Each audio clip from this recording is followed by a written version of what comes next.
शराब घोटाला मामले में बीआरएस नेता के कविता को प्रवर्तन निदेशालय यानी ईडी ने गिरफ्तार कर लिया है।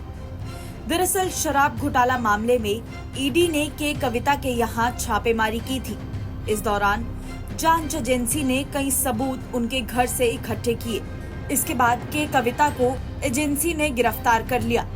दिल्ली शराब घोटाला मामले में गिरफ्तार बीआरएस नेता के कविता को आज कोर्ट में पेश किया गया। ईडी ने के कविता को अरेस्ट करने के बाद आज कोर्ट में पेश किया था। जांच एजेंसी ने कविता की 10 दिन की हिरासत मांगी है। उधर के कविता ने अपनी गिरफ्तारी को अवैध बताया है और अपने खराब स्वास्थ्य का हवाला भी दिया है। के कविता की ओर से पेश हुए वरिष्ठ वकील विक्रम चौधरी ने कोर्ट में कहा कि के कविता का बीपी हाई है और हार्ट रेट नॉर्मल नहीं है। उन्हें सुबह 3 बजे तक जबरदस्ती इंजेक्शन लगाया गया। वकील ने के कविता से बात करने के लिए समय मांगा। कोर्ट ने के कविता के वकीलों को कोर्ट में उनसे बात करने की अनुमति दे दी। वकील की ओर से कहा गया कि कविता को इससे पहले कभी भी बीपी की शिकायत नहीं रही। वरिष्ठ वकील विक्रम चौधरी ने गिरफ्तारी पर आपत्ति जताई है। उन्होंने कहा है कि गिरफ्तारी प्राधिकार की शक्ति का खुला दुरुपयोग है। वकील ने कहा कि सितंबर 2023 में सुनवाई हुई थी। उन्होंने मुझे समन जारी किया था।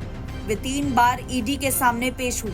15 सितंबर 2023 को एएसजी ने एक बयान दिया, कृपया इसे रिकॉर्ड न करें, हम उसे नहीं बुलाएंगे। ये व्यापक रूप से शब्द रिपोर्ट किया गया था। उनके अनुरोध पर मामले की अगली तारीख स्थगित कर दी गई। के कविता के वकील ने कहा कि ये गिरफ्तारी दुखद है। उन्हें आश्वासन दिया गया कि गिरफ्तार नहीं करेंगे। 25 दिसंबर को जज रिटायर हो गए। 3 जनवरी को उन्होंने मुझे व्यक्तिगत रूप से आने के लिए समन भेजा। मैंने एक विस्तृत पत्र लिखा जिसमें कहा गया कि समन अदालत के समक्ष एएसजी की प्रस्तुति में विरोधाभास में था। 15 जनवरी 2024 को मेरी ओर से दिए गए जवाब में उनके आश्वासन का हवाला देते हुए समन को रद्द करने की मांग की गई।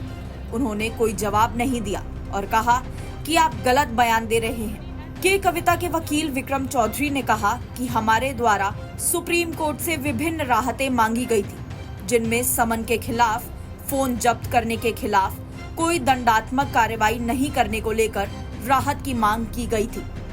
एनबीटी ऑनलाइन की रिपोर्ट।